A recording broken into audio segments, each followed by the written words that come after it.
চশমা museum, a house of world class, জলট্যাক মোড়, বহরমপুর মডার্ন হোটেলের সামনে।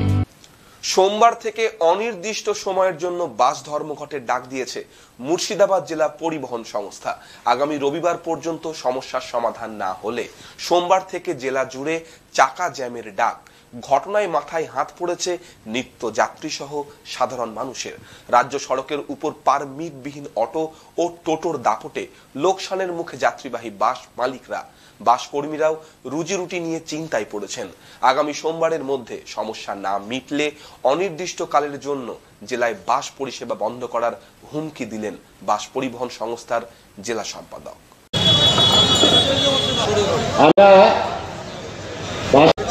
প্রত্যেকের কাছে আজকে এই সুস্থ দিনে কেন আমরা বাস পরিষেবা বন্ধ, এই বিষয়ে আমি প্রথম আমাদের মূলত যেটা অভিযোগ সেটা অটো টোটো সমেত অবৈধ যান চলাচলের ক্ষেত্রে। কারণ আমরা ট্যাক্স দিচ্ছি, রোড ট্যাক্স দিচ্ছি, বড় টাকা ইন্স্যুরেন্স দিচ্ছি, আমরা টাইম টেবিলে গাড়ি চালাচ্ছি, অথচ প্যাসেঞ্জার পাচ্ছি না। ওদের দৈরাত্য বেড়ে যাচ্ছে।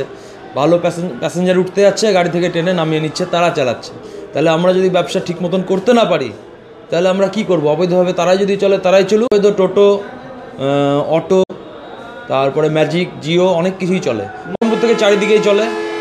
যেমন আমাদের ইসলামপুর রুটে আমি ব্যবসা করি, সেই রুটে তো প্রচুর স্টপেজে অটো এবং টোটো দাঁড়িয়ে থাকে। হ্যাঁ, বাস বন্ধ করেছি। প্রশাসন পদক্ষেপ নিক, কড়াভাবে পদক্ষেপ নিক, যাতে আমরা ব্যবসা করতে পারি। আমাদের তো বেঁচে থাকাই মুশকিল আছে ব্যবসা চালিয়ে। আমরা চাইছি অবৈধ যদি কিছু থাকে সেগুলো বন্ধ হোক, আর যারা বৈধভাবে চালাবে তারাই চলুক। আমাদের নেতৃত্ববৃন্দ যারা আছে তারা পদক্ষেপ নিয়েছে। যতদিন সমস্যা না মিটছে ততদিন 22শে জানুয়ারি সোমবার লাগাতার ধর্মঘট। তবে কিন্তু বড় সমস্যার সমাধান করতে গেলে তো আমাদেরকে এছাড়া কোনো উপায় দেখছি না। সেটা আমাদের নেতৃত্ববৃন্দ জানে, আমি সঠিক জানি না। যদি হয়, প্রশাসন যদি কড়া পদক্ষেপ নেয় তাহলে তো অবশ্যই বন্ধ হবে। তাহলে তো আমরা বুঝতেই পারবো, এখনও নিশ্চয়ই নেয়নি, সেই জন্য এই অবস্থা হয়ে আছে। আমাদের পথসভা মূলত 22 তারিখ থেকে আমরা অপারগতার কারণে যাত্রী পরিষেবা আমরা চালাতে পারছি না। সেটা জনগণকে জ্ঞাত করা, প্রশাসনের কাছে বার্তা দেওয়া। বাস তো আর হুট করে বন্ধ করে দেওয়া যায় না। সেই জন্য একটা প্রচারের মধ্যে দিয়ে জনগণের সচেতনতা সাহায্য চাওয়ার জন্যে আমরা আজকে এই পথসভা করি। আমাদের প্রচুর সমস্যার কথা বলতে গেলে এত অল্প সময়ের মধ্যে হবে না।